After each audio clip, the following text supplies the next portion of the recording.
কোলাকুলি সম্পর্কে কি বলবেন? এটা একটা অদ্ভুত আমল। আমাদের সমাজে কোলাকুলি কিভাবে হয়?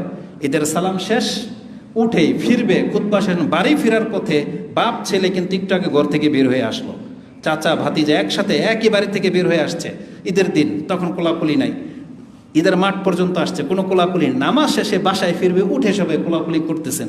এটা ইসলামের কিছুই না, এটা ইসলামের কিছুই না। যদি আপনি ইসলাম মোতাবেক কোলাকুলি নিতে চান, মোয়ানাকা, এটা জায়েজ। কখন? প্রথম দেখাতে। যেমন আমি আজকে এখানে এসেছি, আমাকে যারা চিনেন বা আমি যাকে চিনি, অনেক দিন পরে দেখা, তখন আমরা যদি মোয়ানাকা করি, ডান কাঁধের সাথে ডান কাঁধ যদি এভাবে জড়িয়ে ধরি, এটা হচ্ছে সুন্নাহ। হঠাৎ প্রথম দেখাতে। কিন্তু ঈদের দিন তো আপনি ধরেন ভাই বিদেশ থেকে আসছেন, আপনি হঠাৎ করে সকালবেলা চাচার সাথে দেখা, তো মোয়ানাকাটা তখন করে নেন, এটাই হচ্ছে ঈদ মুবারক, তখন করে নেন, এটা হচ্ছে সুন্নাহ। কিন্তু ঈদের নামাজ পড়ার পরে করবেন, এটা একটা অদ্ভুত ব্যাপার। এটা আমার মনে হয় না করাটাই উচিত, কারণ দেশাচার এই বিষয়গুলো ছেড়ে দিবেন। আর এমনি হঠাৎ দেখা হলে মোয়ানাকা করেন, এটা ইসলামিক আদর্শ বা ইসলামিক স্বভাব। জি।